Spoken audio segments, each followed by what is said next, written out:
என்கிட்ட கேட்குறாங்க, எத்தனையோ கட்சி இருக்கு, நீ ஏன் புதுசா வந்த டிவிக்கு ஆதரவு கொடுக்குற அப்படின்னு. அதுக்கு நான் ரொம்ப சிம்பிளா 3 காரணம் சொல்றேன். முதல் காரணம் மாற்றத்திற்கான நம்பிக்கை. நாங்க பல வருஷமா பார்க்குற அதே அரசியல், அதே வாக்குறுதி, இதையெல்லாம் தாண்டி ஒரு முக்கியமான புது சிந்தனை இந்த தமிழ்நாட்டுக்கு வேணும்னு நான் நம்புறேன்.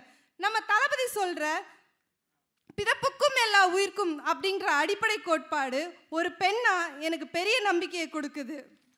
பெண்களுக்கான முக்கியத்துவம். அரசியல்னா அது ஆண்களுக்கான இடம் மட்டுமல்ல, அது பெண்களுக்கான இடமும் அப்படின்னு தான் நம்ம டிவிக்கே உணர்த்துது.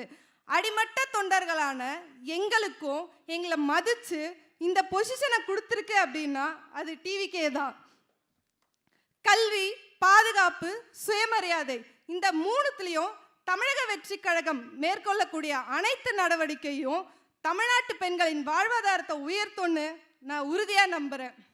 நம்ம தளபதி எதையும் யோசிக்காமல் செய்ய மாட்டார். அவர் நிதானமாக ஆழமாக யோசிச்சு தான் இந்த அரசியலுக்கு வந்திருக்காரு. நம்ம தளபதி எதையும் யோசிக்காமல் பேசவும் மாட்டார்.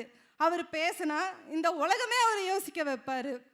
அவரோட நேர்மையும் உழைப்பும், இந்த மக்களுக்காக எதையாவது அவர் செய்யணும்னு நினைக்கிற அந்த துடிப்பும் தான் இந்த கட்சியில் என்னை இணைய வச்சுது.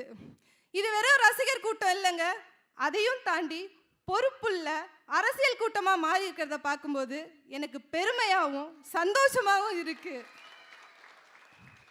பிறப்புக்கும் எல்லா உயிர்க்கும் அப்படின்ற சமத்துவ பாதையில் தளபதி உங்கள் பின்னாடி நாங்கள் கோடிக்கணக்கான பெண்கள் இருக்கோம். அண்ணா, நீங்கள் நல்லா இருக்கணும், நம்ம கட்சி நல்லா இருக்கணும், நம்ம நாடு நல்லா இருக்கும். எனக்கு வாய்ப்பு கொடுத்த பொதுச் செயலாளருக்கு நன்றி அண்ணா. நல்லதே நடக்கும், வெற்றி நிச்சயம் அண்ணா. தமிழக வெற்றி கழகம் வாழ்க.